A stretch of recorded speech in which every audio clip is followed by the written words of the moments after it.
Our people need to develop a new paradigm. It's time for an awakening. Sundays, 7 p.m., with your hosts, Elliot and Reggie. Welcome back to Time for an Awakening. And tonight I'll be flying solo.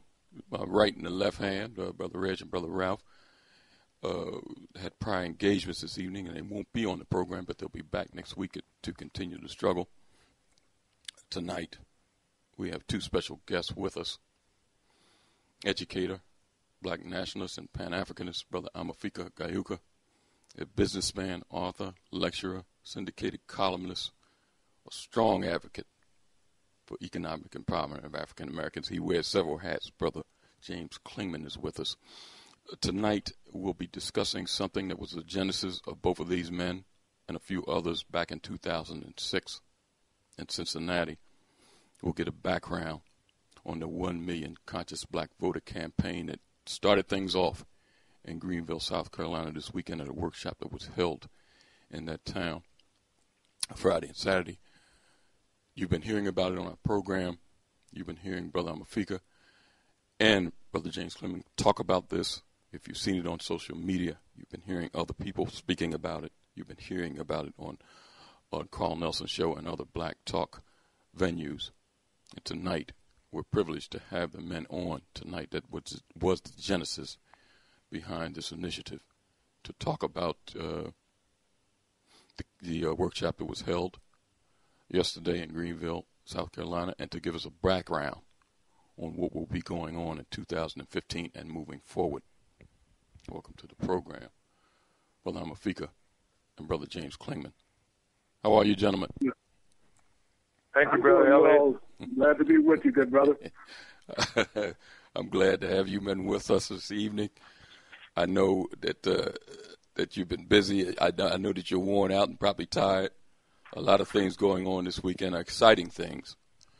Things our listening audience need to know about because it's going to affect our future, I believe, in this country, politically and otherwise moving forward. But tonight, let's kind of get a background on what went on this weekend. And before we do that, Brother Geuka and Brother Clingman, give us a background. And I don't know who wants to start first. I know that in 2006, the meeting was held in your town at the time, Brother Clingman, in Cincinnati. But give us an overview and a background of what was the real genesis behind what we're talking about now. I know it got a little sidetracked after the 2008 elections when Obama went into office.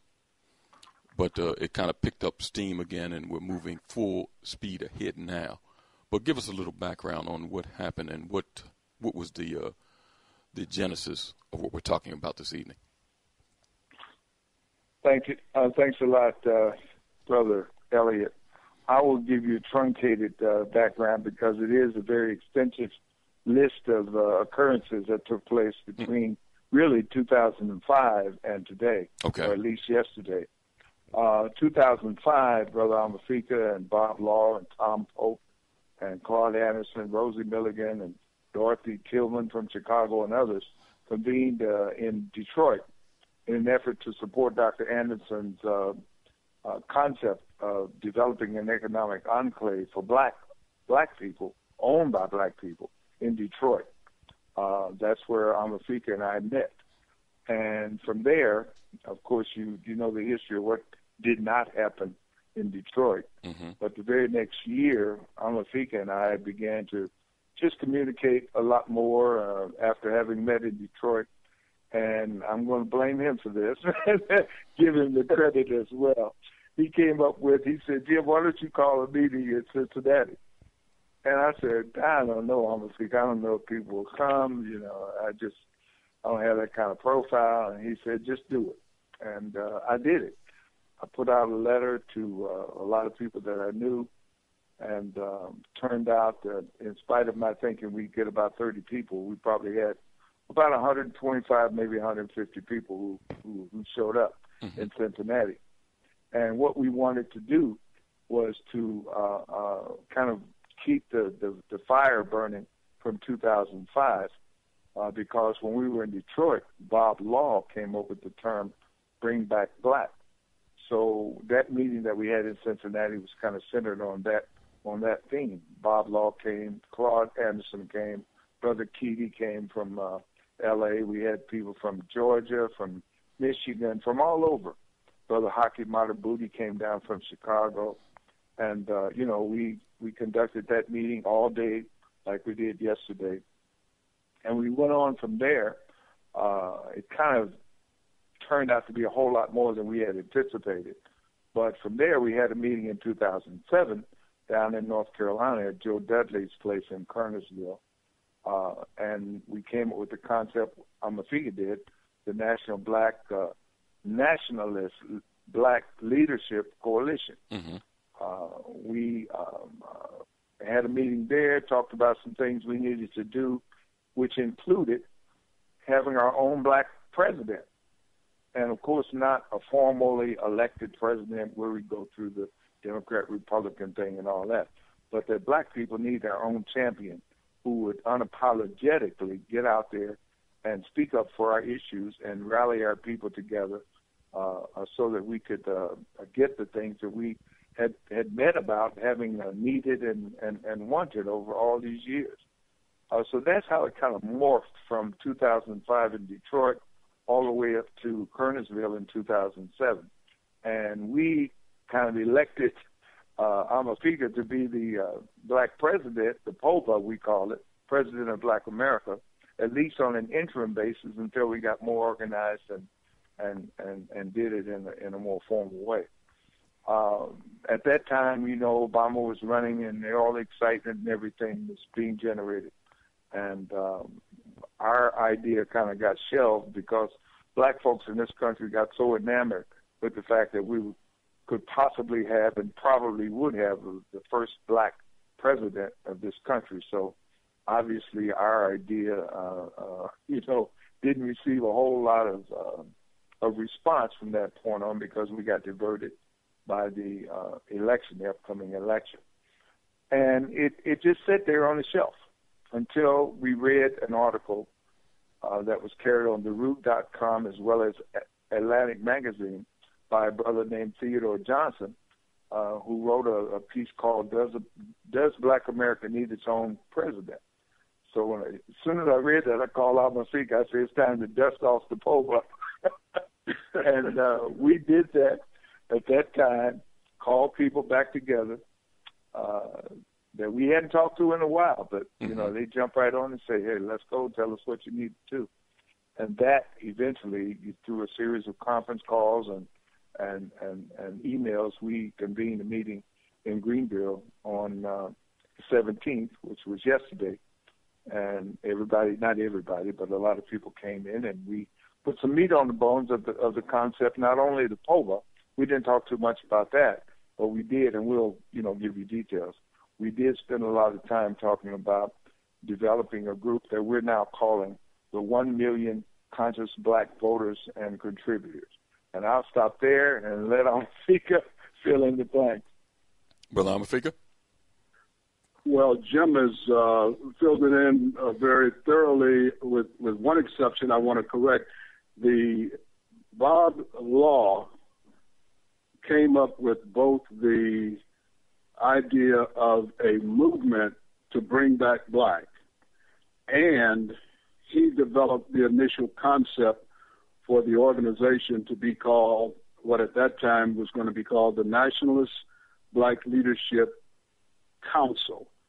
Jim suggested when we met in Kernersville to actually launch the organization that we should change the council to coalition, since we wanted people to know that they could become a part of that initiative without having to give up their own existing organizational, shall we say, distinction. They could be a part of a coalition in whole and in part, as opposed to having to give something up to join a new organization or a new committee or something of that sort. So I want to give credit where credit is due, because Bob Law was, in fact, our tactical leader at the time.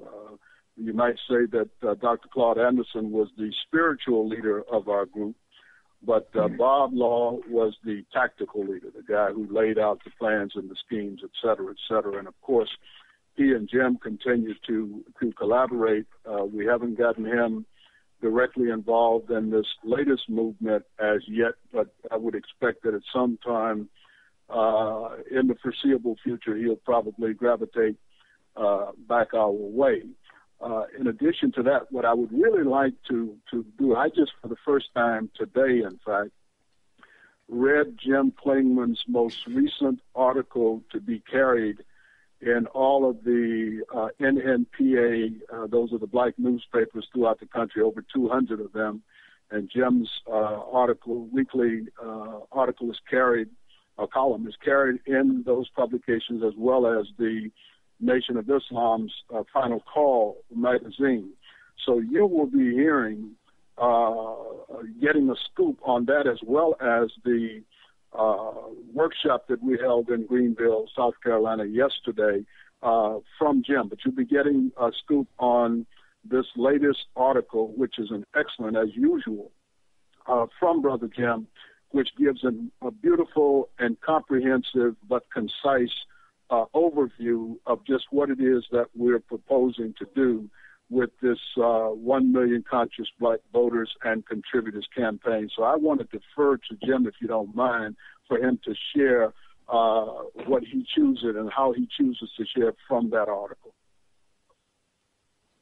I was trying, as you spoke, Amefica, to see if I could email it to Elliot right now, but I'm going to have to reboot this network. But no, I can give you an overview of it, Elliot. Mm-hmm. It's titled, What's in a Million?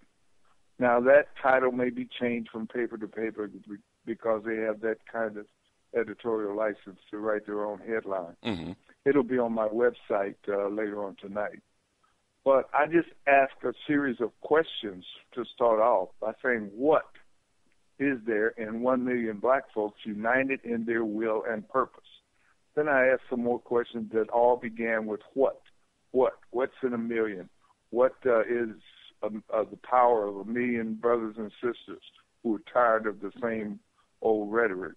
What's in such a group that cooperatively and collectively is willing to sacrifice some of its members' time, talent, and treasure for the uplift of our people? And, I wanted to frame those questions that way for a very specific reason that you'll see when you get to the bottom of the article. But I just laid out some information, referred to the 1 million conscious black voters. I talked about Theodore Johnson's article, Black America Needs Its Own President.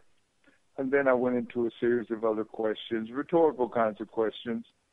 For instance, is it reasonable to think that 1 million conscious black consumers would have the power to affect the bottom line of corporations to the point of getting those companies to take public positions in support of justice for black people?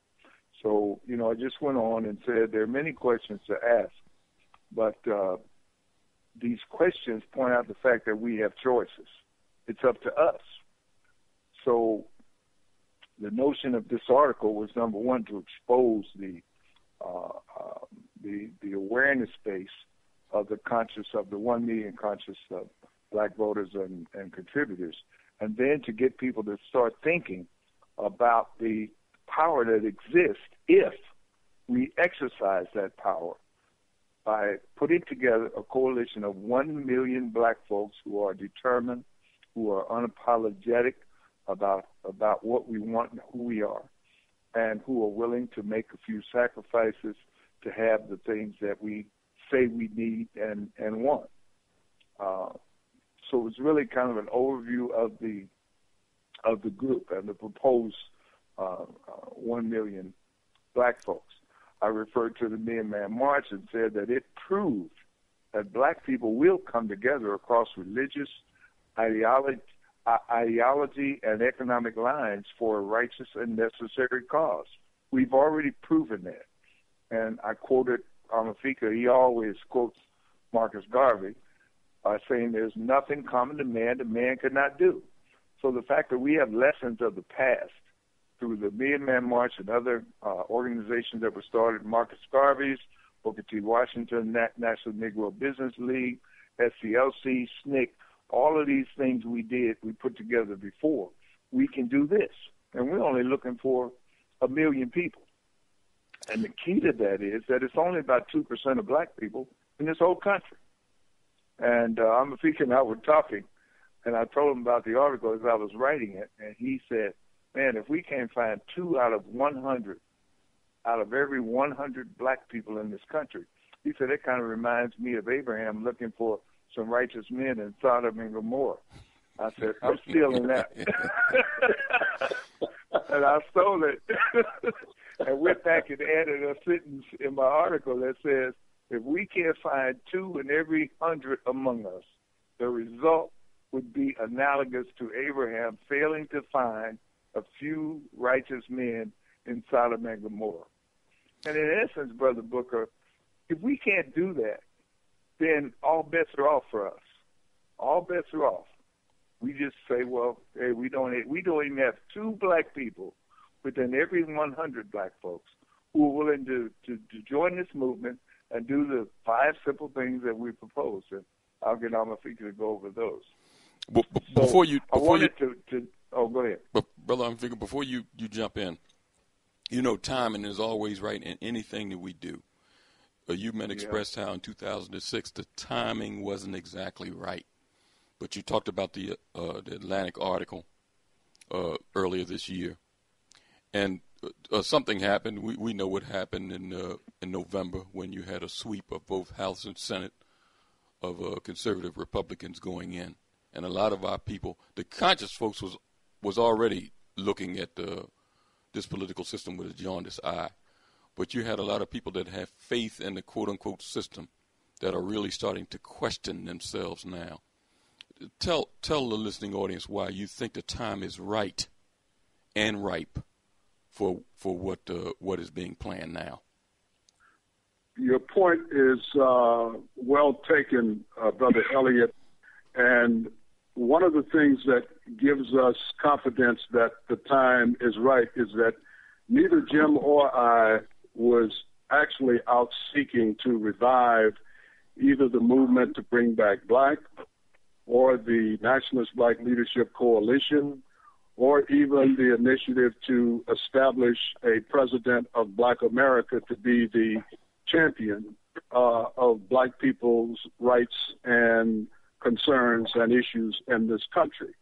This thing was prompted by things that were going on that we had absolutely no control over, no involvement in, or no influence with.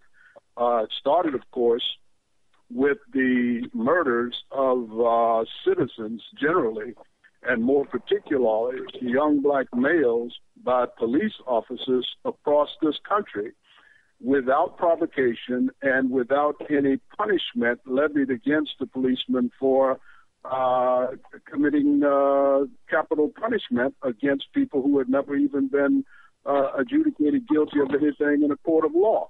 And then the next thing that came, and of course those kinds of killings prompted a series of protests all across the country, and that got a lot of attention. Then following that up, of course, the Democrats suffered a massive defeat, an embarrassing defeat, so embarrassing, in fact, that the Democrats themselves, immediately after that butt-whipping, stated that they have now got to change their strategy in order to figure out a way to win back the white male vote. Now, what does that mean, or what are the implications of that kind of a comment being made by the leadership of the Democratic Party, to which 95% of black people are literally married?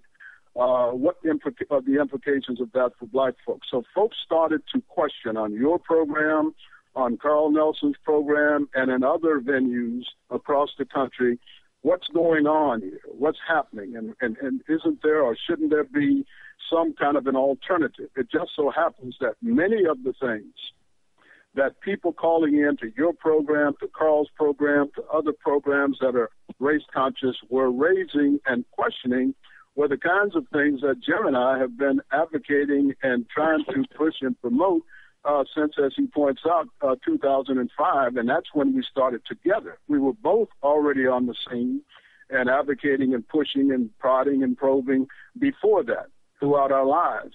But that brought us together in 2005 with with Claude Anderson's group.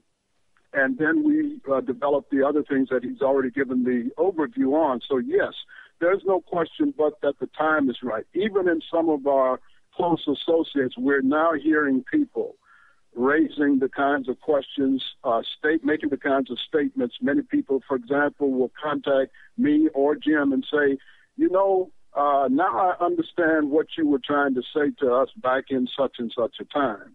So, yes, Brother Booker, the timing is right, and it's right because I believe the ancestors have lined up the stars or aligned the stars in such a way that the sentiment amongst the rank and file of our people is rapidly growing and escalating in the direction and in favor of the kinds of self-help, self-determinist, proactive, and that's a very important thing, proactive initiatives, because that contrasts us also, even from the folks who are reacting to the abuses of their powers by the police and their subsequent killings of people.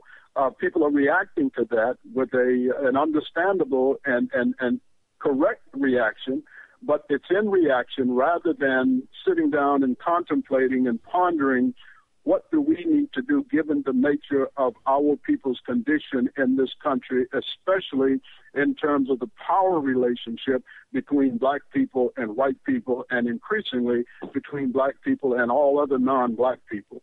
So people are basically coming around to the point and to the positions that people like Jim and I, Bob Law, Claude Anderson, and others have been advocating and pushing for any number of years amongst and between us as a group and sometimes as individuals. So, yes, the time is absolutely right for this kind of self-determinist, self-reliance, proactive approach to dealing with what we need to be doing in our own interests and to elevate and consolidate our own people and our own interests.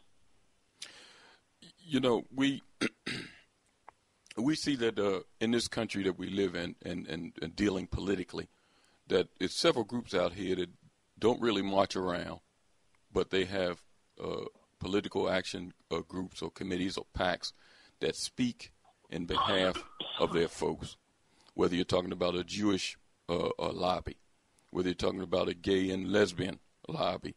You see now that the Hispanics have applied pressure to this administration and the president to make him do what they want him to do. We know that the movements that our people have had in this country, we know how to apply pressure.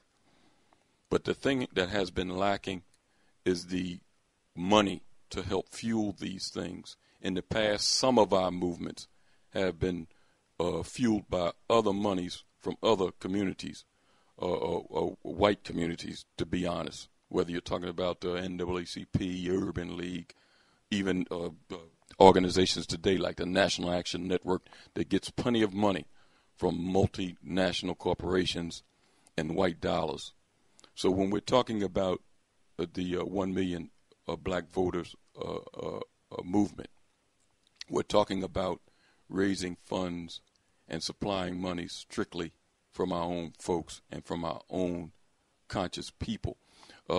Because I know that was one of the things that was discussed at the meeting over the weekend.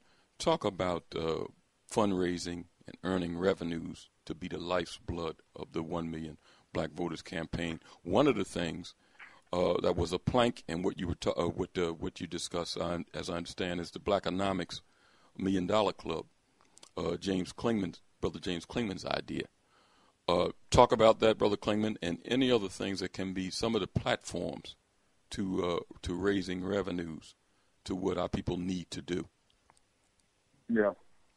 Well, one thing we want to make very clear that we're not trying to form an organization that's going to be begging folks for money. Okay. We're not trying to form an organization that's going to be using people just completely in a voluntary manner. We understand business. We understand people have to eat, and we understand that there are many things that we want to do as black people that we need to pay for. We have to be prepared to pay for something. And we can look again back in history and see organizations that start with very worthwhile causes, good intentions, good people, but no money. So all of a sudden you're asking people, please donate, please help us, give us some money. And you know what eventually happens after that. You end up with an NAACP or an Urban League or an AN that relies so much on corporate dollars, white folks, to give them money that they will only go up to a certain line. They will never cross it. Mm-hmm. We are not that kind of organization. We are determined to pay our own way, to be economically self-sufficient, and to sell products, give something in return for the folks or to the folks who are with us. For instance, and we can go into a lot more detail about that, but we can give you a website too, or YouTube video. But we have products now, clothing products, that we will sell to our members. We're asking our members to at least buy a T-shirt. In return, they get a shirt, obviously, and we get money that we can use to do the kinds of things that we need to do, build our infrastructure, deal with the technology side, hire experts if we need to do that, hire attorneys if we need to do that. Nothing is going to work in the way of this movement that is not funded. But we're determined that we're not going to be out here begging folks for money. We want to give people something in return. We want to pay our way and conduct this organization properly this time, so that we won't be dependent upon folks who can pull the plug anytime they want, and we go out of business. So it's really about reciprocity. The Blackonomics $1 Million Club, I started that back in 2004 by asking people around the country to send some money to Pineywood School down in Mississippi. It worked pretty well. My goal was to get 200,000 people to commit to sending $5 probably once a month or once every 2 months to a designated black organization, a school, a museum, or something of that nature. And that would be $1 million instantly going to that organization. That was my goal. Of course, I didn't reach it. I didn't get that many members. We had about 1,000 members at our peak who would send $5. Most people would send more to the organization that we designated. And we helped about 17 organizations over about a 3-year period. Amefica suggested that we revise that because I haven't worked on it, for about 3 years now. But bring that back out because it's a very simple solution to helping ourselves. We have 1 million willing, conscious black folks who say, hey, I'll send $5, I'll send $10, I'll do this, when we need to do it. That's not going to hurt anybody individually. But together, collectively, cooperatively, can you imagine what we could do for ourselves just by asking our 1 million people to say, hey, let's all buy this person's book. Instant millionaire right there. So that's the kind of strategy that we want to engage in, and we want to make the Blackonomics $1 Million Club a part of the 1 million black conscious voters and contributors. If I might piggyback on what Jim just said,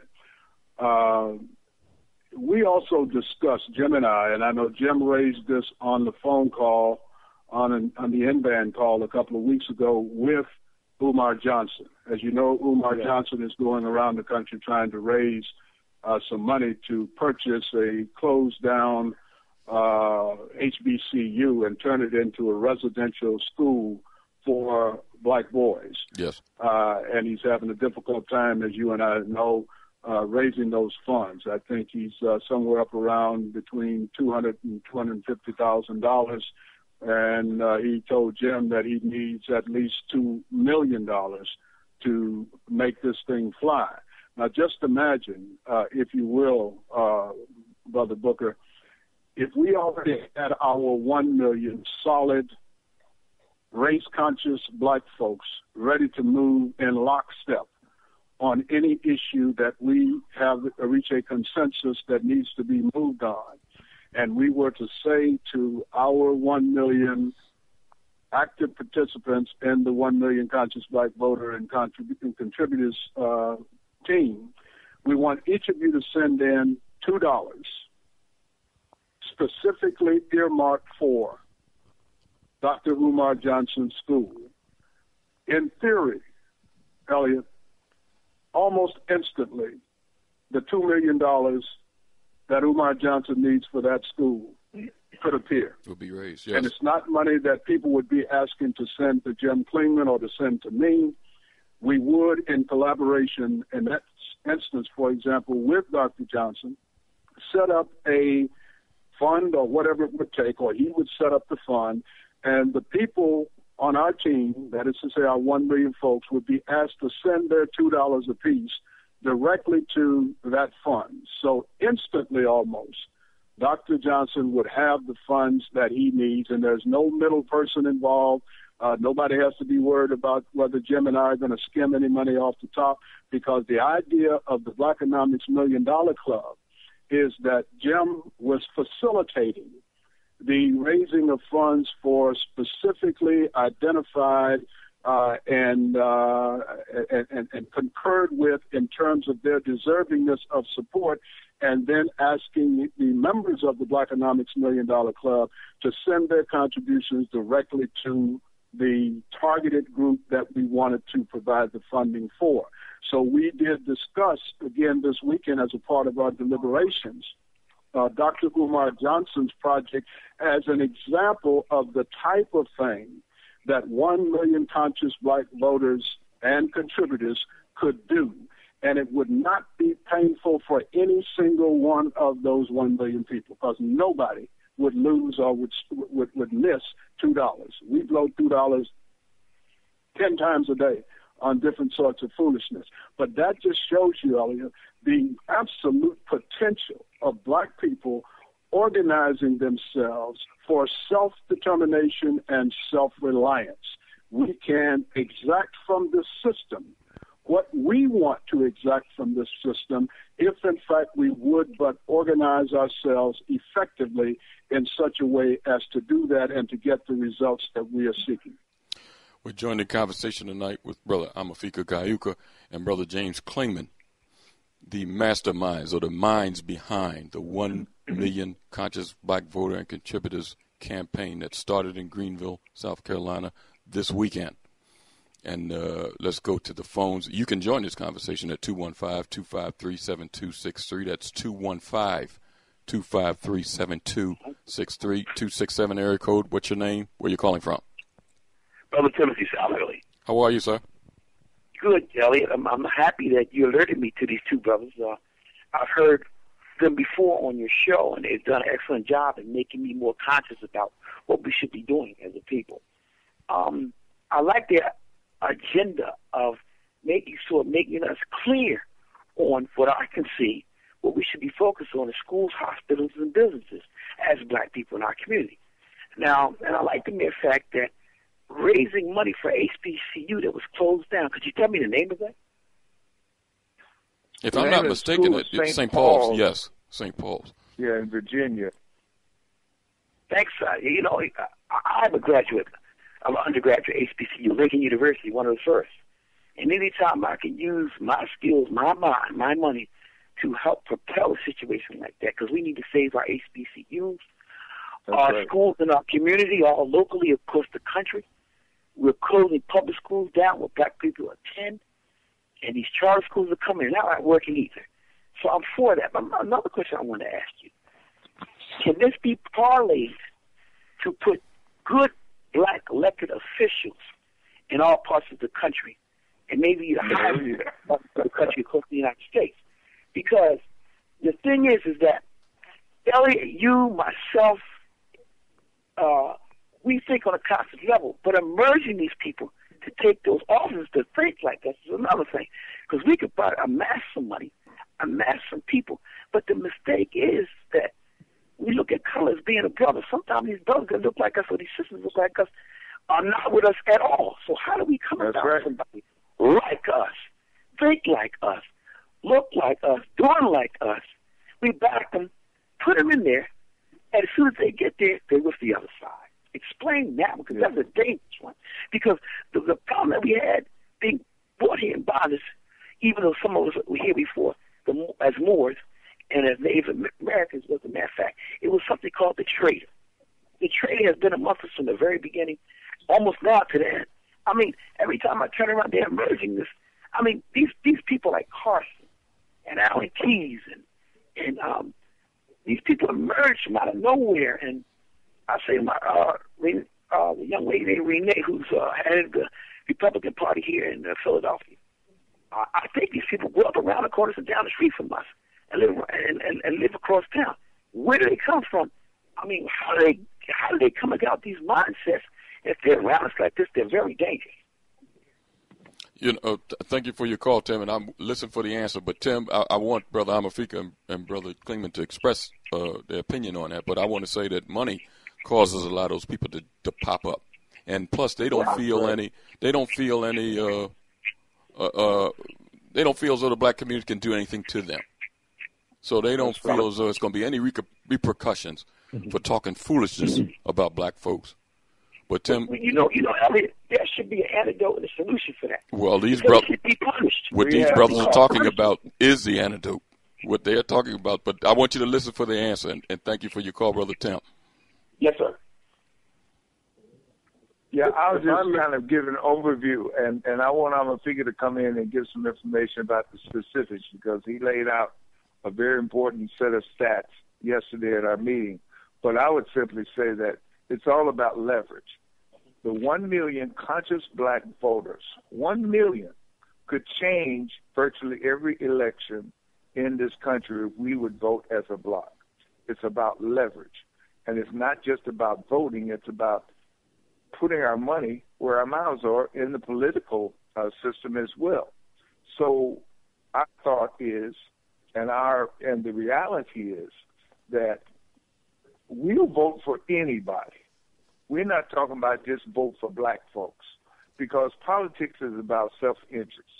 And with 1 million people who are willing to vote as a bloc and to register, first of all, as no party affiliation, we don't want to be in nobody's party, our party, independent thinking voters who are willing to cross over and vote for people who, number one, are willing to stand up before the election and say, I'm with you guys. I'm going to promote your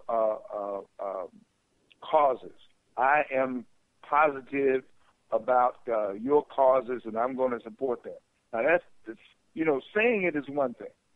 And then after you get in, like the brother alluded to, sometimes, people change.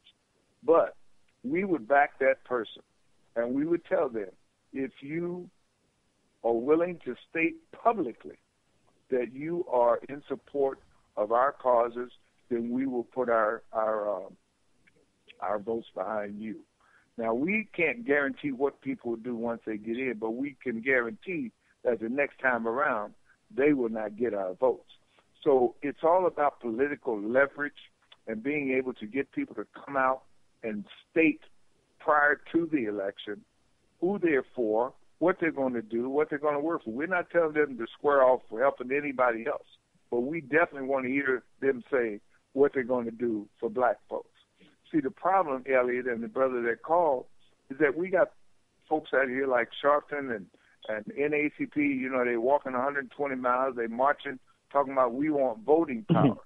But black folks settle simply for the power to cast a vote. And that's crazy to settle for that. And then they fight for the right to vote, and we end up voting wrong. So part of our 1 million conscious black voter campaign is to leverage our votes in the political system so that we can get the reciprocity that's due us from this political system. One party right now takes us for granted. The other party ignores us. That's a losing situation for black people. We have to be independent thinking voters. We have to square off these parties and these labels and play the game, the political game, to win, not just to play. Let me, Brother Amefica, before you jump in, let me take this call. 313 area code. What's your name? Where you calling from? Hey, greetings, brothers. My name is G1. I just want to give y'all honors, and I appreciate y'all for your contributions right now. I have a few things I'd like to get some input from the brothers on. I was working this past November here in Detroit, Michigan, with one of the election-type political action committees. You know, they was having us, paying us out to go out and do things. So I was like, why don't us as black people form like unions and things like political action committees? So this is like amazing that I ran into the show this evening to see our brothers are, you know, talking about doing this type of thing. But I never really went further into researching how to form this. But well, what do y'all think about the union part of you know, how they were funding? They were getting a lot of political action committees were getting a lot of their money from the unions. I'm not gonna mention which particular one I was doing a little work for. You know what I'm saying? But they were, you know, like I said, funding through unions. Why don't we have more black unions, political action committees? You know, how can I get involved with y'all to help here in Detroit? You know, and as far as grooming, using like a Dr. Umar Johnson and his educational thing to groom political politicians that we can, you know, root for and have in every city, major city, where we have, you know, people that will get in office, that we will get elected, who will push our interests, etc. I'm going to go ahead and let y'all maybe expound on that.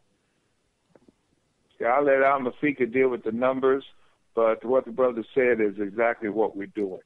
We don't call it a PAC, but can you imagine us making a call, sending out an email to 1 million folks and say, we're going to give $10 each to this politician? That's $10 million. Nobody's going to turn their back on that. That's leverage. So those are the kinds of things, among other things, that we're talking about doing and will do with the 1 million conscious black voters. Go ahead, Amefica. Yeah, the most important thing for brothers like the two that just called in to realize, and they don't know, they may know Jim, they probably don't know me, but they can certainly get to know us, and they will realize rather quickly that we're different from, we're cut from a whole different stripe from most of the black spokespersons or would-be leaders or whatever you might want to call those of us who have some platform from which to speak or address black issues. We consider ourselves to be practical nationalists. By that we mean that not as beautiful conceptually as black nationalism and Pan-Africanism are as ideological concepts, they don't mean a single diddly thing unless those beautiful concepts can be applied at the place where the rubber meets the road. We have to be able to make those kinds of things happen. What we would like folks to understand is that when someone like Elliot Booker allows or invites Jim Clingman and or Amefica Geuka on, we're coming with the answers to things that people have already been asking for or have already been questioning why something like this isn't happening.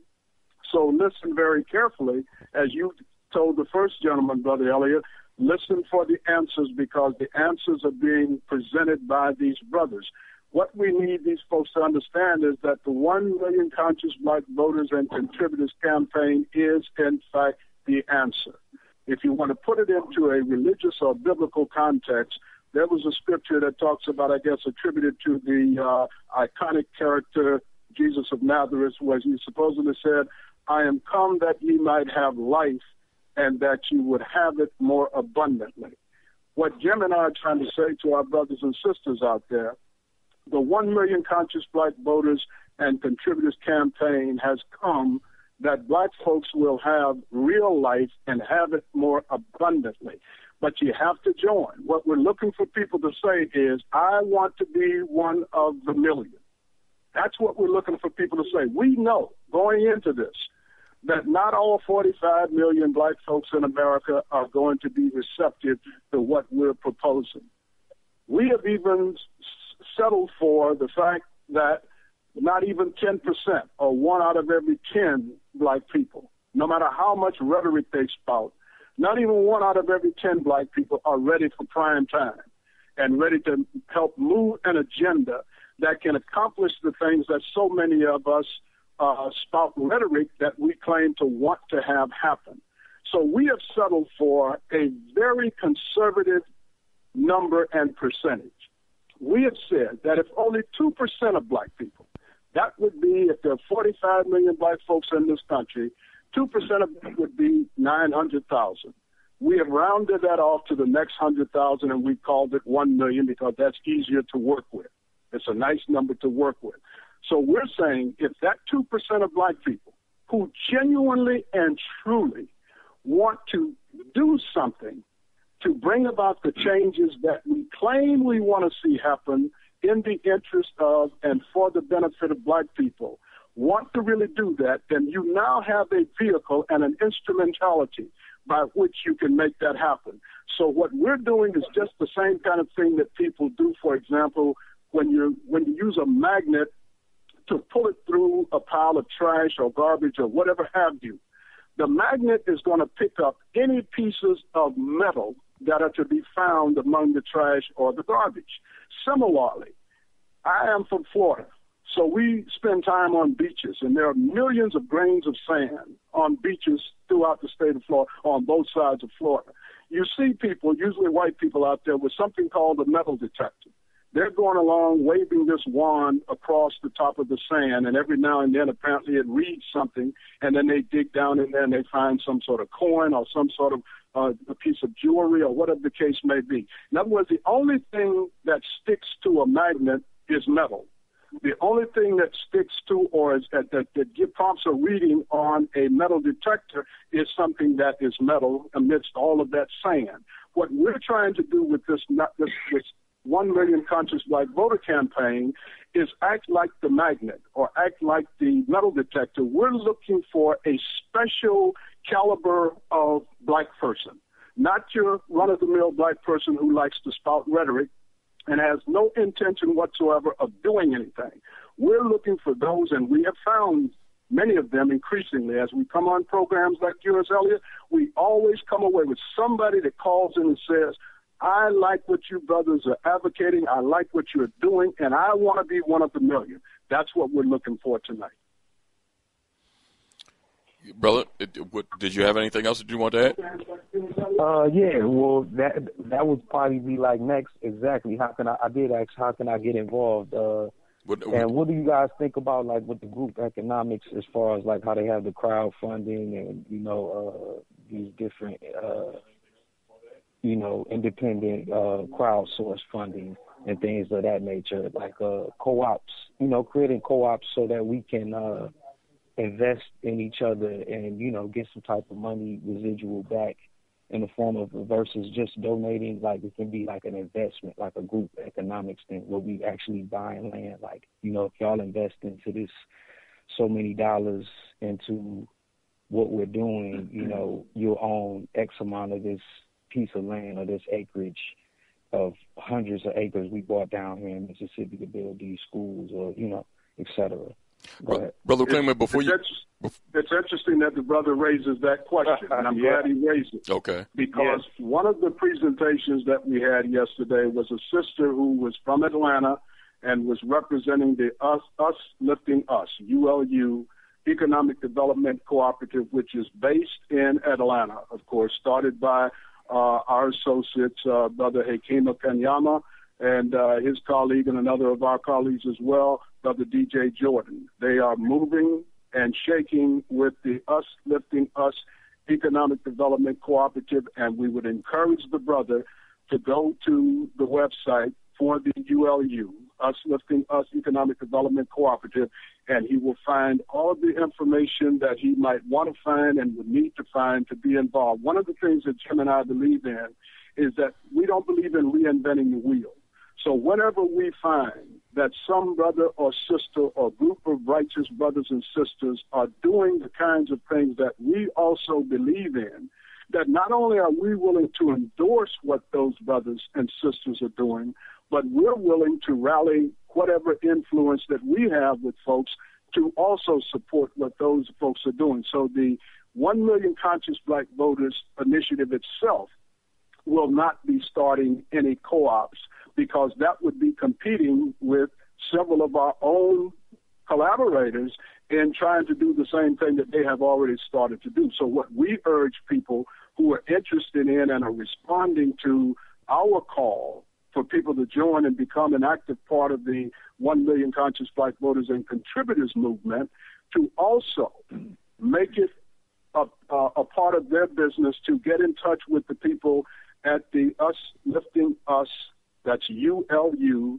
Economic Development Cooperative. They have a website, and they have a weekly conference call where they explain or answer questions that anyone who has some questions or comments to make about what they're doing. So absolutely, my brother, we encourage that sort of cooperative economic initiative amongst our people, and we are in league with this organization, which is in fact on the cutting edge of creating and promoting a movement to spread this particular organization and this concept throughout the country. Brother Amefica, give the and for the other caller that was on the line that called earlier, just give out how they can get involved with the 1 Million Conscious Black Voter campaign. Okay, they can get the information from Jim Clingman's website, which is blackonomics.com. They can also get it from my website, which is www.amefica.com. And also, I think, Jim, that we now have our 1 Million Conscious Black Voter campaign website up and ready to receive inquiries now. Yeah, that email is I am one of the million.com. I'm going to pull that back up. It's at the end of my article. They can just send an email to I am one of the million @gmail.com. All one word. I am one of the million @gmail.com to sign up. You got that, brother? All right. Okay, my brothers. One last thing. I was checking for y'all on Twitter, social, media and things like that. Do you guys use that? Yeah. You're talking to a couple I noticed you get guys. some mentions. You guys both got mentions. You guys get mentions on Twitter, but I didn't see you have profile pages. Yeah. So maybe you guys can set up those. I do have a Twitter account. I haven't activated it. It's very hard for me to think I can express my idea in 140 characters. Well, it would be a good avenue as far as connecting with millions of other, assisting through millions of people to get through to, the good. You're right, Brian. We were given that warning yesterday by one of the young sisters in the meeting. She said, "Y'all better get on Twitter. You can get a lot." Well, maybe that's how I can be a part as well, as far as helping out in that manner, helping with the social media. Brother, I'm looking forward to your involvement. I was just about to say that, my brother. Since you have the technical savvy to know how to do that could in fact be your assignment, your volunteer assignment when you come on to become one of the million. You can be instrumental in setting up our Twitter account. That's right on. All right, I'm going to let y'all go. I'm going to be a big advocate from here on out. And I just want to say keep up the great work. Bro. We want to hear from you. We want you to certainly will. We want to know who you are. We want your email address so we can get back with you. Okay, be looking for it. It's GEEWON001 @gmail. So that's me. And all right, bro. Just be looking out for me, brother. All right, thank you, brother. You're my kind of caller. You're my kind of caller, brother. Thank you for your call. 301 area code. What's your name? Where you calling from? Yes, my name is Watu. I'm calling from Frederick, Maryland. How are you, Watu? Good evening, Elliot, and Brother Amefica, and Brother Chapman. Clingman. Brother James Clingman. I'm sorry, yes. I want to commend you for the effort and the idea putting this program together. It's definitely something that our people are in need of, and definitely would be something that's going to push us forward where we need to be. I just had a couple questions. Excuse me. As one of you stated that everything we do is political. It has a political aspect to it. The Million Conscious Black Voters Coalition, would they be dealing primarily with black issues? Would it be representing black people as an extension of America, or would you be advocating for a separate working relationship with white America or America? That, and then also, I was wondering a few weeks ago, I think it was Brother Taylor from the University of San Francisco, he had recognized some of the errors in the past when we tried to formulate national organizations due to the differences, that those types of formations didn't really, they weren't as effective as they could have been had we focused on having local organizations and building those up, and then trying to propel it into a national organization. And I'm reminded of that because here locally, I'm about 50 miles west of Baltimore, and some friends of mine down there 3 years ago, had initiated having a Maryland political party called the Ujima People's Political Party, I believe it is. Would there be some kind of some areas where, say, if that and it looks like they're going to be getting off the ground. They came, I think, 6,000 votes short of being on the last ballot initiative during the last election. So there was some questions that I had. I would appreciate if you could address them, please. You want to go first, Jim? Well, I was going to say, I want you to talk about the numbers, the stats you laid out yesterday. I think that'll answer the brother's question on a local level. And let me say, in general, that what we're talking about doing national, understanding that all politics is local, we have not only laid out this national plan, but we've laid it out in such a way that it can be implemented, of course, on a smaller scale, yes, in local communities like the brother was just talking about. So, again, the answer, as Amefica said, to these kinds of problems are right in this concept. It's a very simple concept, but sometimes, we overlook things that are simple and we don't want to deal with them. But I think when Amefica lays out the numbers, the examples, the brother in Frederick will be able to see how he can overlay what we're saying and use the same concept in his local community. He did ask a question about his first question. Was he talking about raising money, or did he? I forgot what he said. Your first question again, Batu? Well, I think it was around how this organization is going to look. Is it going to be dealing like a separate black organization or working within? Yeah. Go ahead, Brother Amefica. I'll let Amefica address that as well. Okay, let me just say quickly to that point, let there be no doubt about it. We are unapologetically,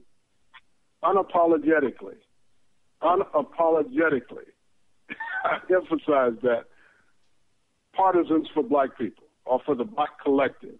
That doesn't mean that we go for any okey doke that any person who just happens to be black says or wants to do. But there is no question but that our commitment is to the uplift and the advancement and the eventual protection of whatever gains that we're able to make of black people collectively in the United States of America, and to the extent that we can then leverage influence over this nation's policies as they pertain to African people throughout the diaspora, we will certainly use our influence there. Our approach to this thing is not unlike the approach that Jews use. Jews have a very strong internal network of mutual aid and mutual support organizational initiatives throughout America. And then they have another initiative that is set up and designed to provide financial and political support for the state of Israel in terms of the United States policies. And it doesn't take a genius to see how effective those people are in all of their arenas and their activities.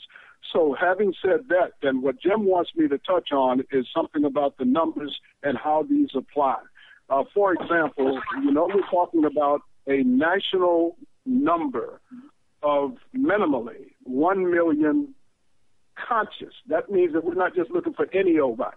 We're looking for 1 million conscious black folks. That's black folks with something between their ears other than an empty space. We're looking for 1 million conscious black folks who have heart and who have intestinal fortitude, who are committed to the uplift and advancement of black people, who are irrevocable in terms of their singular commitment to the uplift and advancement of our own people, and are willing to roll up their sleeves and put in the work, as my friend DJ Jordan likes to say, to help bring about those things that we say we want for our people, but so seldom put forth the initiative in a concerted way to bring about the result. Now, by way of example, that 1 million that we're talking about nationally, incidentally, there are two cities that I used as illustrations yesterday that have populations of approximately 1 million. Dallas, Texas, for example, has a population of 1.25 or 1.25 million people for the year 2013-14, and they have an annual budget of $2.8 billion. Similarly, San Jose, California has a population of 998 million people, and their annual budget is just over $3 billion. So you can see then what the potential would be of 1 million conscious black folks, and in this case, all of whom would be grown. Because when you talk about 1.25 million people in Dallas, or 998,000 people in San Jose, California, that's a whole hodgepodge of people. That's not 1 million grown folks. That's not 1 million adults. That's not 1 million men, 1 million. That's 1 million total of all kinds of people, all ages and all degrees of sanity or insanity. What we're talking about is 1 million solid black citizens who are ready to take care of business. They're all grown. They're all self-reliant, self-sufficient. Most of them would be educated, you see. So we're not talking about rinky-dink, folks. We're talking about Class A people is what we're trying to pull together. Now, what Jim wanted me to show is how that 1 million breaks down to local level. So I came up with 10 illustrations, the first of which is New York City. According to the figures that we came up with, New York City has 2,088,000 black citizens. There are 2,088,000 black people in the city of New York. If you apply the 2% to that number, that means that in the city of New York, approximately 41,770 solid, together, voting as a black folk could determine the outcome of just about any election in the city of New York. 41,770 could do in New York City what 1 million can do nationwide. Similarly, Chicago has 887,608 black people. 2% of that number is 17,752. That means in the city of Chicago, it would take only less than 18,000 black folks voting together. Now, they got to be solid. Their ranks have got to be solid. They can't be fickle. They've got to be solid and know what they're there for and what they're going to do and vote as a block. Less than 18,000 black people in the city of Chicago can determine the outcome of any election in the city of Chicago. Philadelphia has 661,839 black people, and it would take 13,237 to do in Philadelphia what 1 million can do nationwide. Detroit, and I'll end with Detroit, although I have others, has 590,226 black people. 2% of that is 11,805. So if we have 11,805 solid black folk in Detroit, they could determine the outcome of any election that takes place in the city. It's laid out clear, Brother Watu. Yes. Can I put forward one other question? Yes. Correct me if I'm wrong. I think that black nationalism would be the underlying or the guiding principle for the 1 million conscious voters. No. Let me say that right quick, and it's important. I'm glad you asked that question. It's important. Okay. I would love, brother, for all 1 million of these black folk to be black nationalists. I would love that, but I'm not a pipe dreamer. I'm a realist, right? And I'm a pragmatist. What we're saying is that by doing something of this nature, the concept itself is obviously black nationalistic. Okay. But it doesn't take a person to be a black nationalist to engage in a black nationalistic enterprise.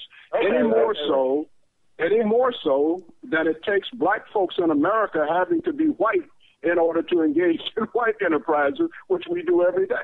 Okay, you clarified it. Yes. Okay, brother.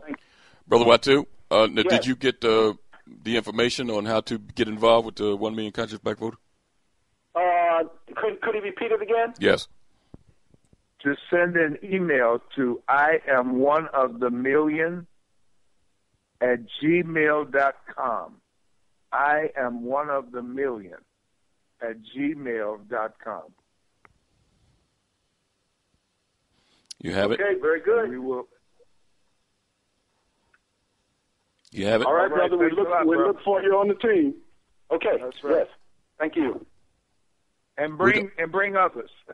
We're going to take a brief break, and when we come back, we're going to continue this conversation with educator, black nationalist, and Pan-Africanist, Brother Amefica Geuka, and businessman, author, lecturer, NPA, syndicated columnist. You wear a lot of hats, Brother James Clingman. We'll be right back with these brothers. We're going to continue the discussion on the 1 million conscious black voter and contributors campaign that was launched in Greenville, South Carolina this past weekend. And you can get involved in the conversation at 215-253-7263. That's 215-253-7263. When we come back, Brother Amefica and Brother Clingman, I want to talk about some of the planks that was put forth by the group this weekend. We'll be right back.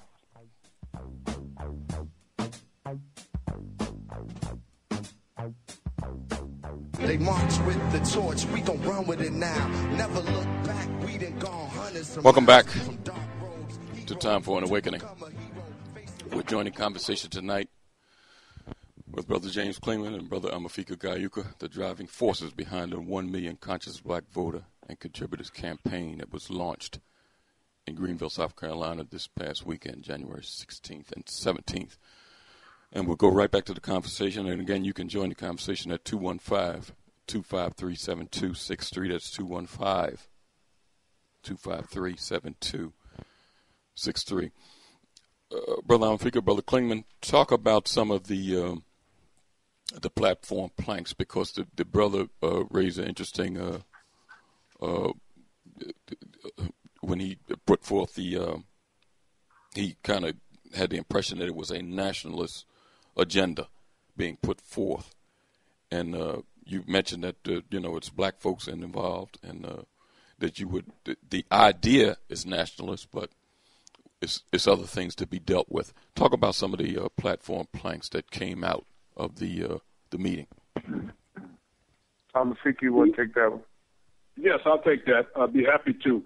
By way of illustration, and I'm glad for the opportunity to share these with you and your audience, Brother Elliott. One of the things, for example, that we said would be a part of our campaign platform when we put it together. Now, keep in mind, yesterday's day-long workshop was to put together the outline of a campaign that itself will take place over the course of the next 15 or 16 months. In other words, we're building a movement to create this force of 1 million conscious black voters at the national level or more, in anticipation that we are going to position ourselves to be able to negotiate effectively in the interest of black people, the black collective, with any and all political parties that will recognize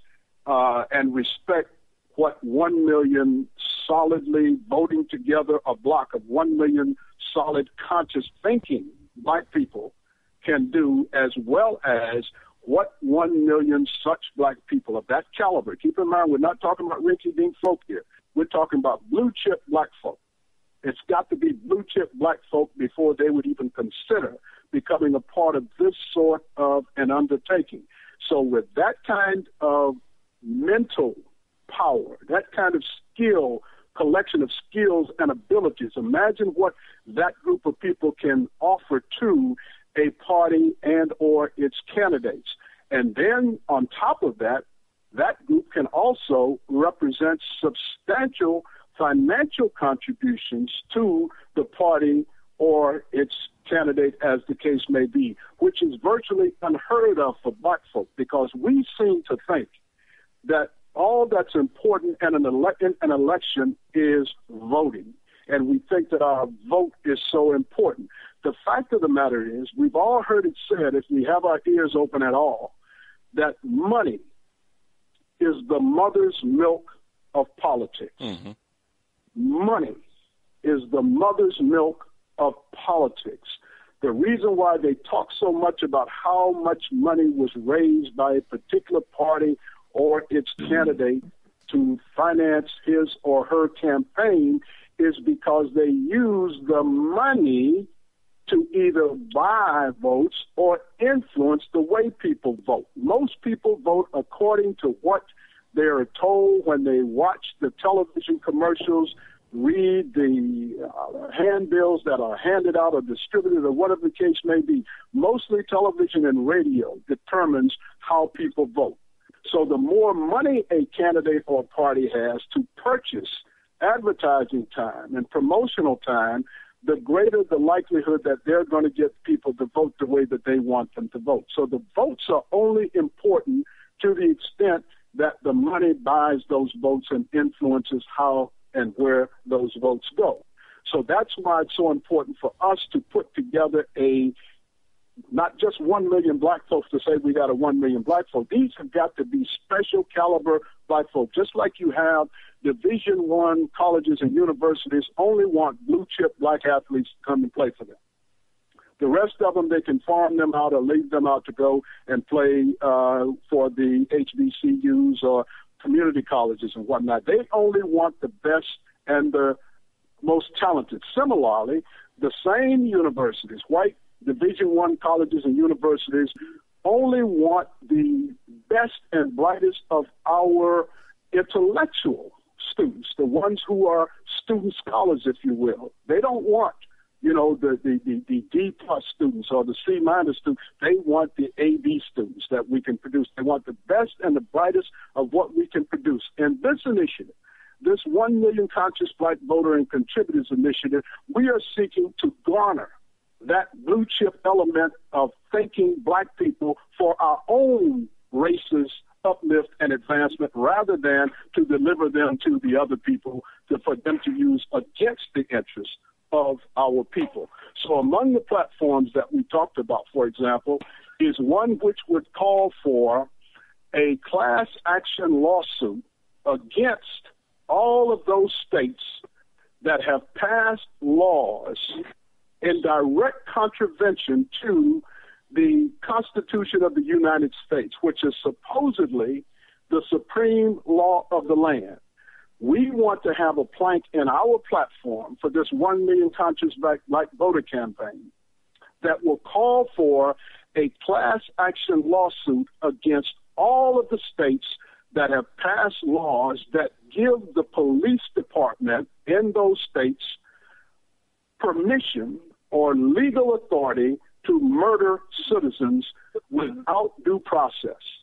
That means when a cop shoots a citizen down, black, white, or otherwise, that cop has violated the Constitution because supposedly everybody is entitled to the presumption of innocence. That in other words, you're innocent until you have been proven guilty in a court of law. Mm-hmm. There is no court of law at the street level when a cop stops somebody and decides for whatever reason to shoot them dead. So, but there are laws that make that legal. And not only does it legalize police murders of citizens, but it also rewards the police officer who commits the murder with giving them a vacation. What else would you call being assigned or being taken off duty, off active duty, but with pay, pending the results of an investigation, the results of which have already been determined by the sheriff or the chief of police anyway? So we want to see, one of our platforms or planks would be that we push for a class action lawsuit against all of the states in the union that have laws that permit police to murder citizens. A second one would be We would like to see, we intend to develop a plank in our platform that would call for supporting the forgiving of students' college loan debt. We feel that if insofar as, for example, the Obama administration, right out of the boxes, even before he was elected, he was in favor of this, bailed out Wall Street to the tune of an admitted $700 billion, almost $1 trillion, and we understand that the actual amount that the Wall Street and the big banks got and continue to receive is in the trillions, actually. So if they can do that for the banks and Wall Street, they can certainly forgive students' college loan debt, which is virtually undermining children's future success because they have to worry so much about how are they going to repay this college loan debt burden that they're carrying. Another one that we have put into our platform, a plank, is that we would like to create funding to provide full-time staff to support these students in their anti-police killing protest movements, because we know that in the absence of somebody being able to be paid and having their needs attended to financially, you're going to have attrition set in, which is already happening. I've listened to your program, for example, Elliot, when you've had guests on and others call in and talk about the attrition rate that is set in, for example, in Ferguson, and how they have difficulty these days getting enough people out to actually mount a protest action when they want to do it. That's because everybody is doing what they're doing on a voluntary basis, and that's a lot to ask people to do voluntarily. But supposing those movements had staff, at least a core staff, that can handle the day-to-day work of keeping in touch with all the people and organizing the folk who are going to protest, or perhaps on a rotating basis. So that's one of our platforms. One of our platforms is that we would like to have our supporters support, or at least consider supporting, Dr. Umar Johnson's proposed residential school for black youth. Another one of them is that we want to set up a fund to provide financial support in the form of sponsorship money in support of Conscious Black Radio talk programs, so that we don't have to continue to, shall we say, lament the fact that the system seems to be taking Conscious Black Radio off the air all across this country. And we need to do something about that, but the only way to do anything about that is with money. We're not going to do it by talking. We're not going to do it by wringing hands and gnashing of teeth. We're going to do it with money. And so we want to we'll put in a platform calling for us to support, create a fund, so that programs such as the Time for Awakening program, the Carl Nelson program, will have among their sponsors the 1 Million Conscious Black Voter campaign, as an example. And then you don't have to worry about somebody wanting to cut your time off or destroy your program because your sponsors don't like what you're saying, or because people are putting pressure on your sponsors. If they put pressure on the 1 Million Conscious Black Voter program, we'll probably contribute more money to make sure your program stays on the air. And we also have a plank for the Us Lifting Us, or to support the Us Lifting Us Economic Development Cooperative. That's one of the questions your earlier caller asked about. Now, there were several other planks that were discussed this week that we're now going to start to consider how we put those in. One of those is we were listening to a Conscious Radio program recent weeks, and a brother called in and he asked why we don't, among other things, call for and demand that police officers have to purchase the equivalent of malpractice insurance. In other words, we know that doctors, and I understand in some cases, in some states, even lawyers, but everyone knows that doctors are required to have malpractice insurance, which they themselves have to pay for, in order to protect the interests of patients against doctors giving them trifling or unprofessional care or endangering their lives and health. So this brother suggested that we ought to push for the police to be required, individual policemen, to be required to purchase the equivalent in police work, it would be, of malpractice insurance, so that when they commit these grievous actions, whether they result in death or not, against citizens, their own insurance policy is going to have to cover those families. And that would be an insurance policy that the police officers themselves would have to pay for. It wouldn't be something that the taxpayers would pay for in the form of a fringe benefit or part of a fringe benefit package. The officers themselves would be required under this brother's advocacy to provide for themselves insurance that covers them in actions that do harm or damage to citizens who have not been adjudicated guilty in a court of law. Now, those are the kinds of plights, as you notice, there's nothing black nationalist about those plights. Those are about current issues that are of grievous concern to black people across this country, across socioeconomic lines, across education lines and everything. All black folk can agree, essentially, on these kinds of planks. And these are illustrative of the kinds of planks that will be in the platform once we have finalized it of the 1 Million Conscious Black Voter campaign. Excellent, excellent.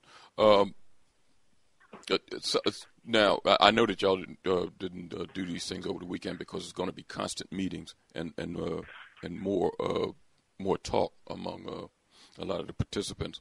But leading up to the president of Black America being chosen on or nominated, so to speak, the POBA. Talk about these issues, because he would be basically the mouthpiece for the 1 million, or himself along with other folks. I don't know whether it would be termed a cabinet or other assistants, other voices being involved. Talk about some of the issues that would be in the forefront of. Before you answer that, Brother Amefica, let me take this call because the call is always important. 301 area code. What's your name? Where you calling from? It's Brother Watu again. I hope I'm not holding up the airways, but a question for the brother. Has the question of reparations, has that come up in any of your preliminary meetings? Yes. Thank you for your, because I was getting ready to express that, but thank you for your input, Brother Watu. All right. The question is absolutely. One of the things that triggered Jim and I to take umbrage with your current president of the United States is that he, along with all of the other candidates for their respective parties' nominations 7 or 8 years ago, with the exception of Dennis Kucinich from Ohio, took the position that they would under no circumstances support reparations for slavery. So on the top of our list, for example, of platform planks, and especially in terms of the advocacy that the brother that you asked about just now in terms of the POBA, whoever he or she turns out to be, on top of that particular list of things to be promoted will be reparations for slavery. Now, that may not be end up being on top of the platform planks for the 1 Million Conscious Black Voter campaign, because that's more attuned to responding to the current pressing needs as they are being expressed by black folks across the board and across the country. We are showing that black nationalists, or an enterprise initiated and carried on by black nationalists, can in fact address itself to the concerns of the black collective in general, and not just to those favorite kinds of topics and issues that we black nationalists are always advocating for or advocating against, as the case may be. You know, I'm glad the caller brought that up. He kind of beat me to the punch, so to speak. We see that in this political system we deal under, that white folks define themselves politically in two ways. They're either liberal and basically associated with being Democrat, or conservative, and usually being associated with being a Republican. And they find they get their needs met through one of those two parties. That's right. But most black folks define themselves as liberal and Democrat, but get their needs met through neither party. And we kind of run around. You know, we have groups that's supposed to advocate for black people, like the Black Caucus, like NAN, like the Urban League, like the NAACP, but none of these groups really push hard for these things. I think one of you men mentioned you come to a certain point and then you stop because of the funding and the money. You know, we really need it. The time couldn't be right for this type of initiative among 1 million people to get involved with this. It couldn't be a better time. And I want to mention something also, because you can see when President Obama ran for president in 2008, and he was questioned by, I think, black reporters at that time or some black students at a speaking engagement about reparations, and he said that he was against it. But we see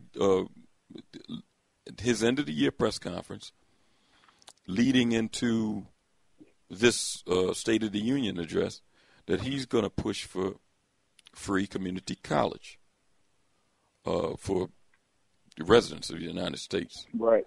Now, it would seem to me, if you can introduce that at the State of the Union, that those things are things that could have been incorporated in some type of reparations.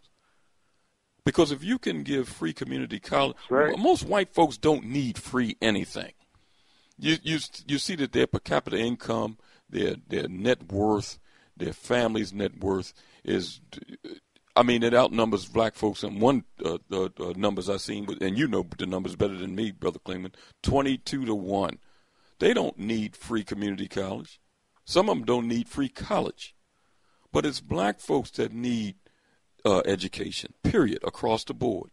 You can't introduce that as far as some type of a platform plank to help black folks.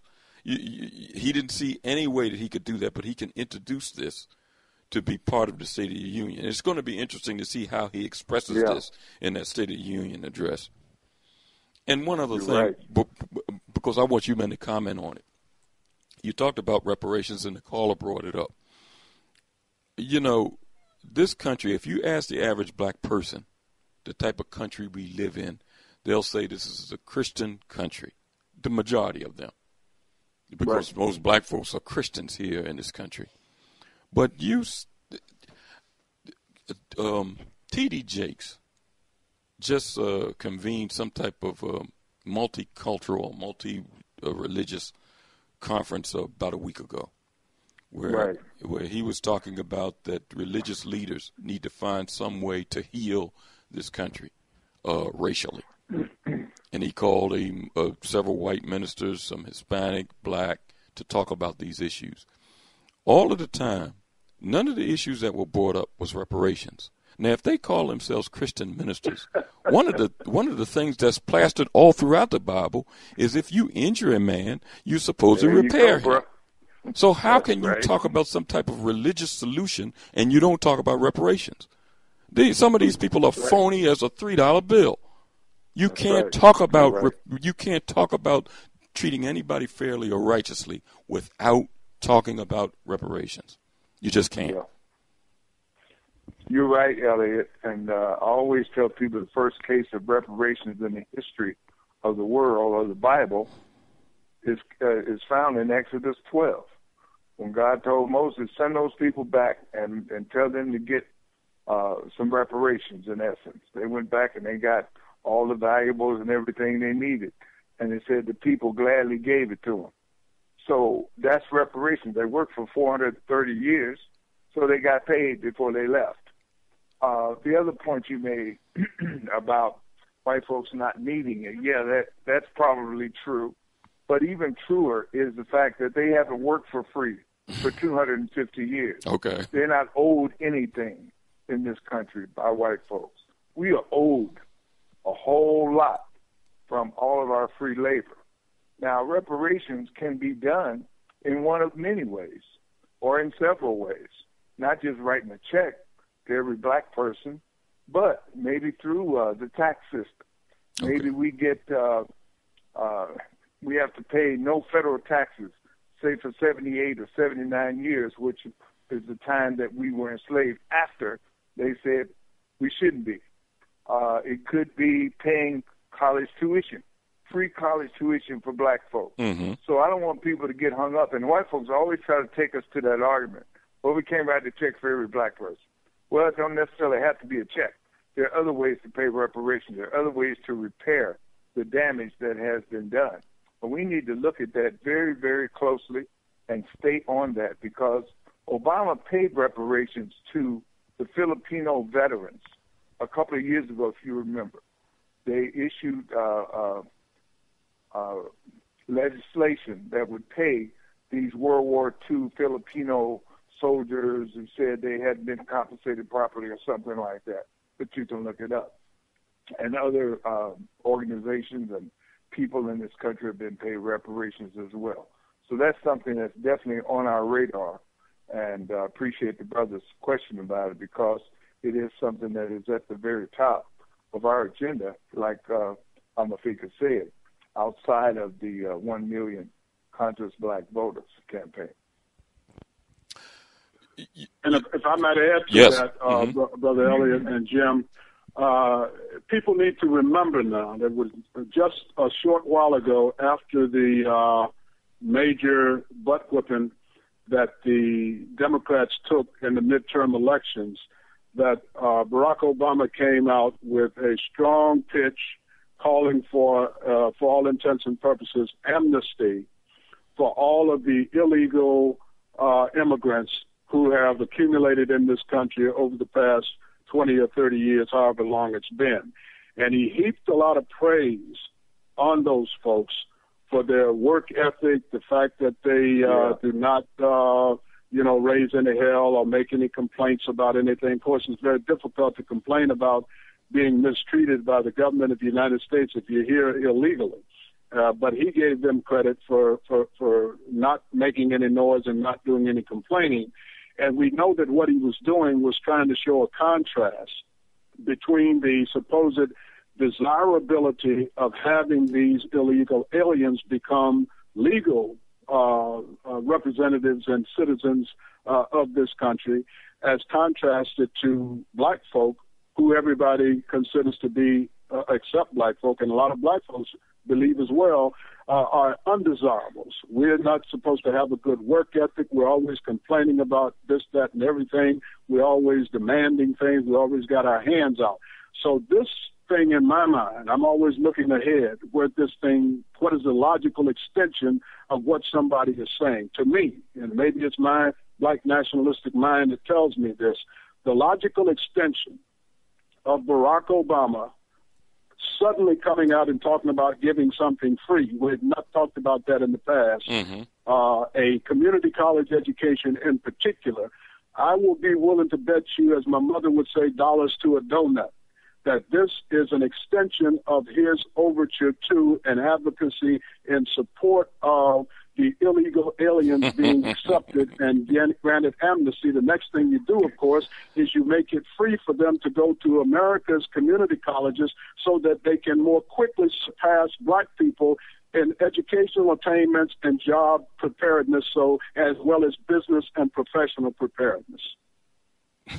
I believe you're absolutely right. And one other right. thing I would add, Brother Booker, back to your statement about timing, and Amefica's certainly right. You know, you're looking at student debt in this country now having exceeded $1 trillion. A lot of that is black debt.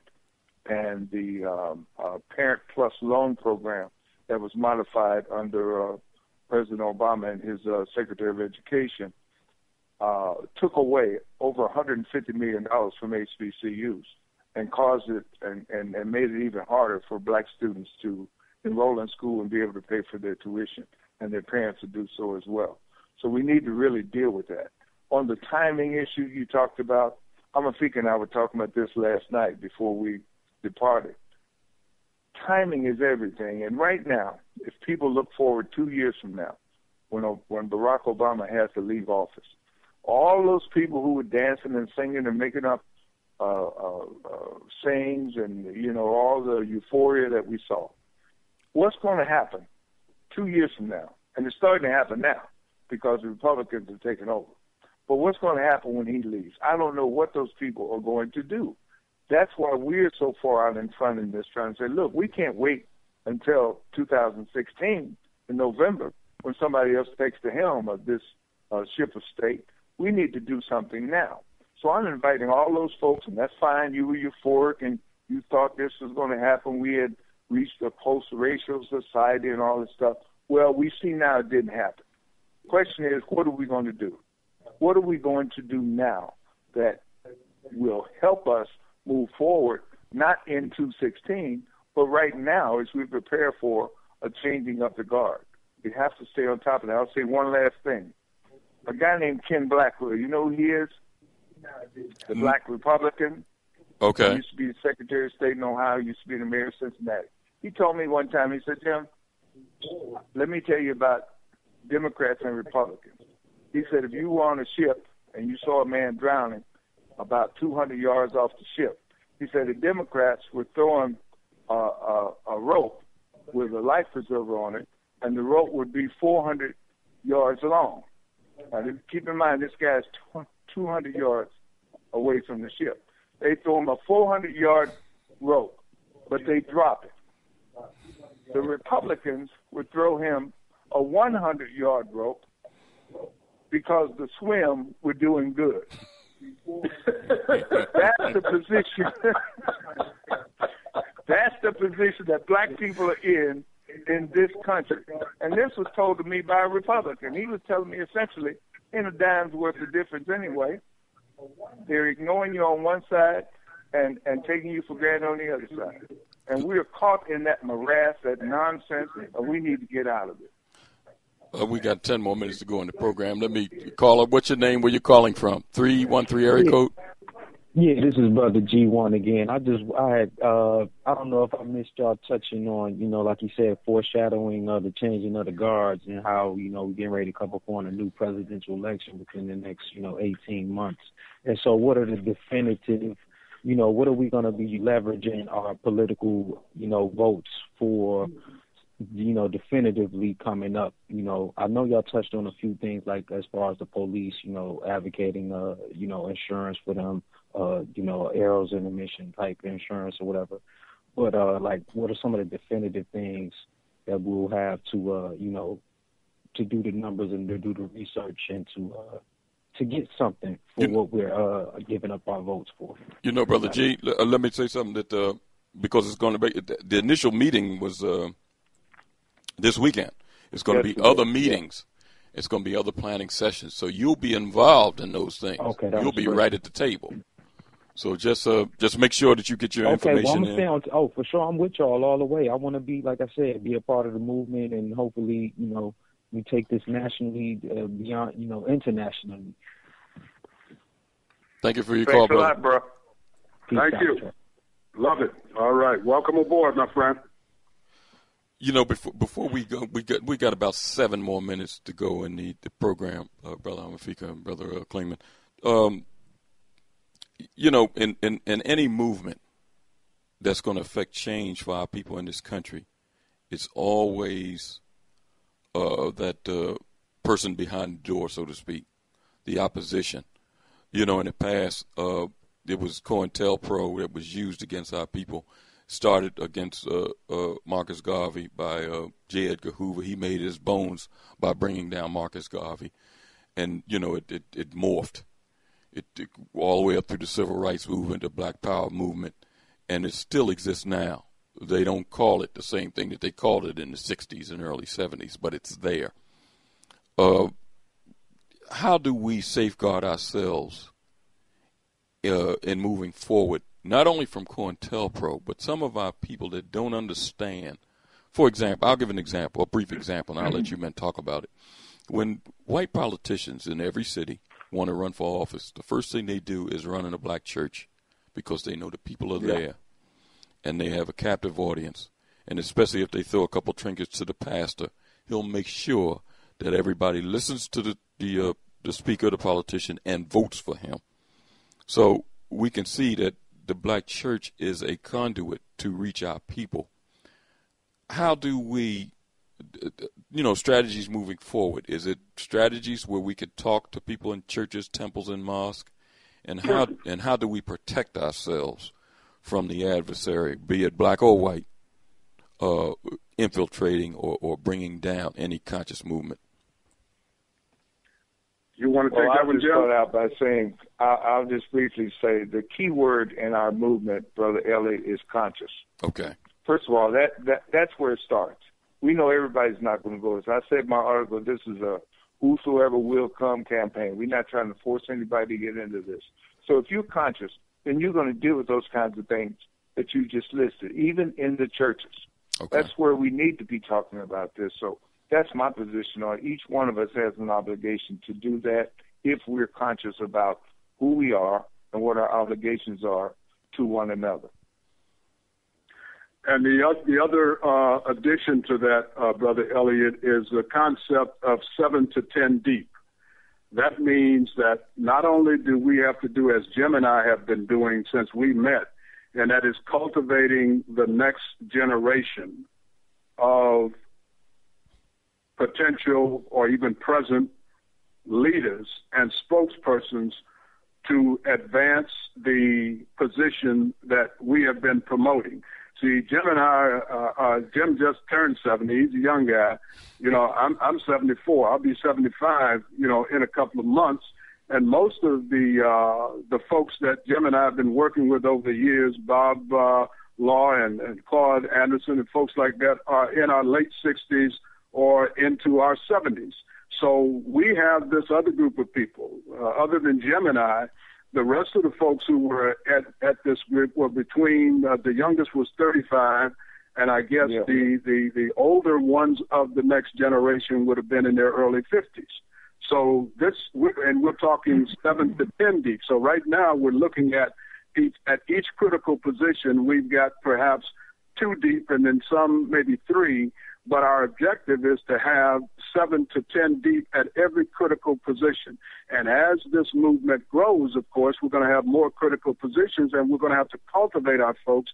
And we will be developing the vetting scheme, the scheme by which we will vet the people who will be allowed to enter into the, shall we say, the scoring of how you rise up the ranks of leadership and spokespersonship in this movement, and eventually, even when we revive it and restore it, the Nationalist White Leadership Coalition organization itself. So we're not at all unaware of the role that agents provocateur, for example, confidential informants like Al, Sharpton and folks like that have devastated the ranks of our people.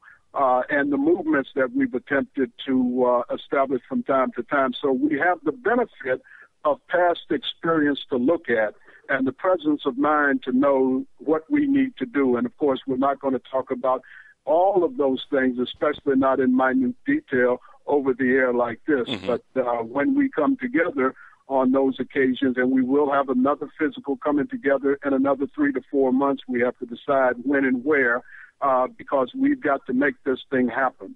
And, yes, there are plans in place for how we will seek to immunize ourselves against the infiltration of those who would do our people harm. Great. That's okay.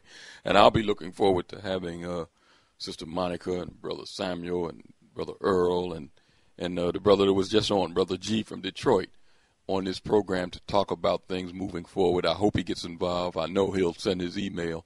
And before we leave tonight, Brother Clingman and Brother Amefica, give out those things again. I know it's blackonomics.com, it's amefica.com, but that email address, just say it all again. Jim, the email address is I am one of the million. I am one of the million at gmail.com. Just send an email with your name, and we'll get back to you. And you will, in fact, be one of the million.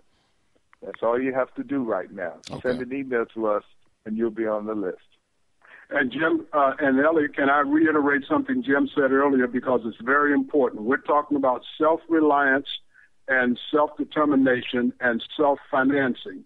So we have at present our first item to be sold to people who want to contribute to the support of this initiative. We're not asking anybody to send in any donations, charitable contributions, or things of that sort. What we want people to do is purchase something from us that they will get in exchange for what they purchase, and also we will receive some revenue stream which will enable us to underwrite the cost of conducting and sustaining this campaign, and remind people that that is the way, for example, that Mr. Garvey financed his organization. There was no outside financing for Mr. Garvey's organization. All of those uniforms that you saw, the Universal African Legion wear, those were manufactured and produced by the organization or members of the organization themselves. You saw the Black Cross nurses with their beautiful uniforms. Those were produced by the Universal Negro Improvement Association's own factories and whatnot. Also, the Nation of Islam. You see those brothers wearing those shoe cool ties and even the suits that they wear. You know, the sisters in the uniforms that they wear, the brothers in the Fruit of Islam, the military uniform, those are all manufactured and produced by the Nation of Islam, and that is one of the ways that they generate revenue for their organization. So we will be producing a host of promotional apparel, starting with, and eventually other items, which we want the people who support this movement and who may not see fit to change their party affiliation to no party affiliation at our request and thus become an official member, they can still contribute financially to the support of the organization by purchasing our fundraising material. I want to thank you, brothers, for your work and for being on. And I know I'll be talking to both of you very soon. Make sure you send me some pictures of the apparel so we can put them up on our Facebook page and the people can see exactly what's going on. We'll have it done. Again, I want to thank you men for being on with us, and I'll be talking to you soon.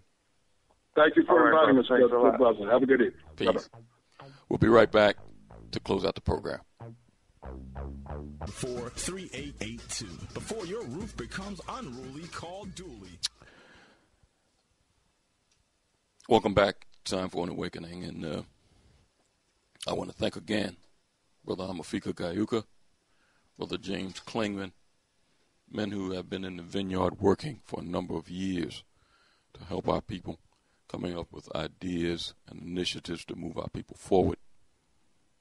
The 1 Million Conscious Black Voters Initiative is an idea that time has come. Our people need to get involved. If we're going to keep participating in this political system to try to move our people forward, we have to approach it in a different way. We have to. The way we've been approaching this thing, all of us being involved in the Democratic Party, both parties taking us for granted, we getting nothing accomplished, is doing our people no good. It's doing our generations, our children, no good.